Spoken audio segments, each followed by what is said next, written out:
Hello student, welcome to my YouTube channel excellent success group है।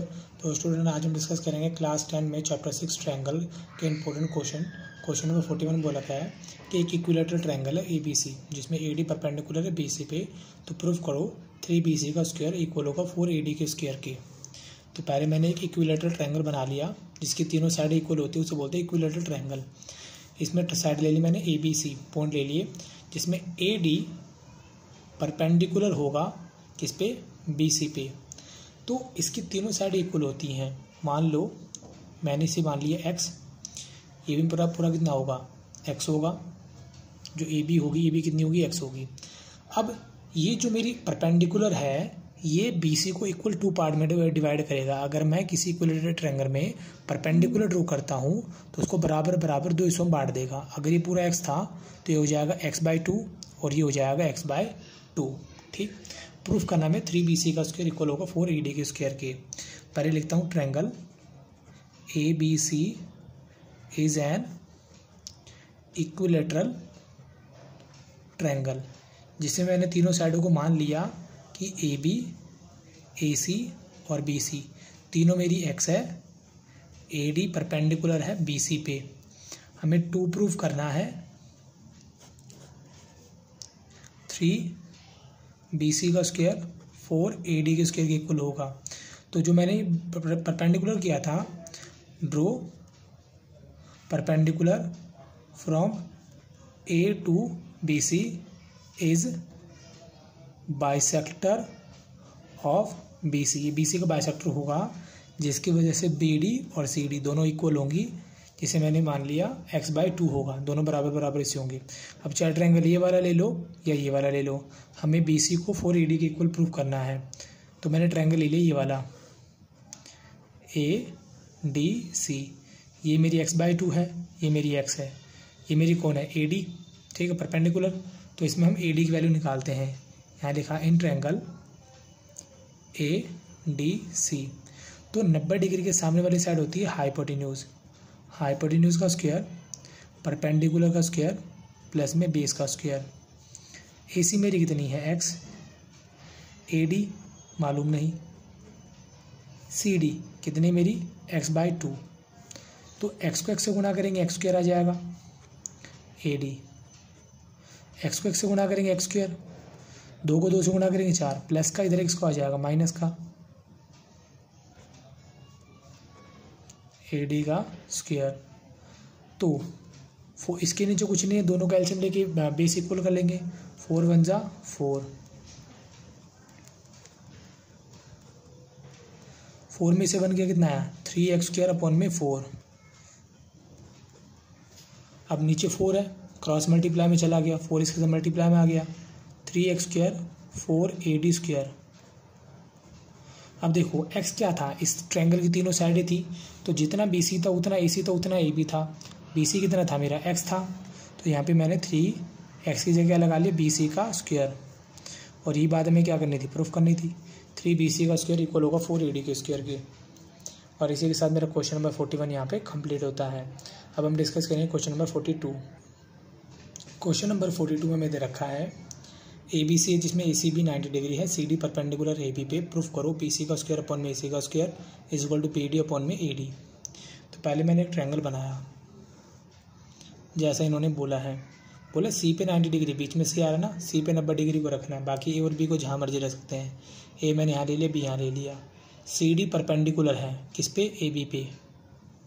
तो ये लो जी CD हो गया, ये परपेंडिकुलर बनाता है इसके ऊपर। हमें इस चीज़ को प्रूफ करना है। पहले लिखेंगे given in triangle ABC, C मेरा राइट एंगल है, ठीक, CD परपेंडिकुलर है AB पे। 2 प्रूफ करना है BC का स्क्वायर अपॉन में AC का स्क्वायर एंड BD अपॉन में AD। तो इसे प्रूफ करने के लिए मैं 2 अलग अलग कंडीशन देता हूँ। पहले मैंने ट्रायंगल लिया ACB, इसमें ये 90 डिग्री है। दूसरा मैंने लिया ये वाला ट्रायंगल, पहले इसको ले लेते हैं, चलो BCD को। इसको मैं इसके जैसा ही ड्रॉ करता हूँ ताकि हम इसको आसानी से समझ सके, कॉरस्पॉन्डिंग पार्ट को समझने में आसानी हो। देखो सी पे 90 डिग्री है, यहाँ पे डी पे 90 डिग्री है, तो डी को मैं बना लेता हूँ बेस पे, बी बेस पे है, बी नीचे, बी को बीच नीचे रहने दो, सी को ले जाते हैं ऊपर। कहने का मतलब इस डायग्राम को मैंने ऐसे पलट के यहाँ पे बना लिया, डी को बेस पे रख लिया, यानी पी डी को मैंने बेस मान लिया और सी डी को मैंने परपेंडिकुलर मान लिया। इस तरीके से मैंने इसको ड्रॉ कर लिया। जैसे मैंने इसको ड्रॉ किया है बिल्कुल सेम टू सेम, दोबारा से ए सी बी, पहले वाला ट्रायंगल लिया, अब ये वाला ट्रायंगल ले लेते हैं। इसको भी इसी तरीके से बनाना है ताकि दिखने में दोनों एक जैसे कॉरस्पॉन्डिंग पार्ट इनके इक्वल आए। 90 डिग्री है, सी पर भी 90 डिग्री है, डी पर भी 90 डिग्री है, तो डी को मैंने यहाँ ले लिया। ठीक, ए मेरा वर्टेक्स पे, ए को ए पे रहने दो, सी यहाँ आ गया। कहने का मतलब इस डायग्राम में मैंने जो बेस लिया वो सी डी को लिया, ये इस तरीके से ए वर्टेक्स पे रहेगा, सी मेरे इस तरफ आ जाएगा, यानी डायग्राम को मैंने इस तरीके से रोटेट करके ले लिया ताकि हम इन दोनों को कंपेयर करने में ज़्यादा प्रॉब्लम ना हो। अब मैं लिखा in triangle A C B and triangle C D B. ध्यान से देखना, angle A C B C D B, ये भी 90 ये भी 90, चलो जी एक रीजन इक्वल हो गया। दूसरा जो मेरा एंगल था, देखो ये वाला तो एंगल लिया मैंने छोटे वाला, इसमें भी एंगल बी आ रहा है और पूरे बड़े वाले ट्रायंगल में भी आ रहा है। बी दोनों में कॉमन पार्ट हो गया, बी दोनों में कॉमन पार्ट, यानी कि A B C C B D, ये हो गया कॉमन पार्ट। इस वजह से दो एंगल इक्वल हो गए, तीसरा ऑटोमेटिकली इक्वल होगा, करने की जरूरत नहीं है। तो triangle A C B similar होगा ट्रायंगल सी डी बी के बाय एंगल सिमिलैरिटी। ठीक, जैसे मैंने इसमें किया बिल्कुल इसमें भी बिल्कुल ऐसे ही करना है। In triangle A C B and triangle A D C, दोनों के रीजन भी सेम चलेंगे। देखो angle A C B A D C दोनों 90 डिग्री के। इसमें भी जो मेरा ये छोटे वाला एंगल था, इसमें एंगल ए आ रहा है और पूरे बड़े वाले एंगल में भी ए आ रहा है, दोनों में आ रहा है, तो ये मेरा क्या हो जाएगा common part, C A B D A C, ये हो गया कॉमन पार्ट। तो दो एंगल इक्वल हो गए। इस रूल से triangle A C B similar होगा ट्रायंगल ए डी सी से, वही same to same angle similarity से। अगर दोनों ट्रायंगल ये दोनों सिमिलर है, ये दोनों सिमिलर है, तो इनकी कॉरस्पॉन्डिंग साइड क्या होंगी, प्रोपोर्शनल होंगी। बी सी अपॉन में B D, A B upon में बी सी होगी। तो मैंने यहाँ पे लिया बी सी अपॉन में D B and A B upon में बी सी। ठीक, ले लिया, क्रॉस मल्टीप्लाई, इसको इसके साथ, इसको इसके साथ, B C into B C, A B into B D. B C को बी सी के साथ गुणा किया, कितना हुआ बी सी का square, A B into B D, इसे नंबर दिया 1। जैसे ये दोनों सिमिलर थे, कॉरस्पॉन्डिंग पार्ट क्या हुई प्रोपोर्शनल, बिल्कुल सेम टू सेम इनके भी ऐसे होंगे।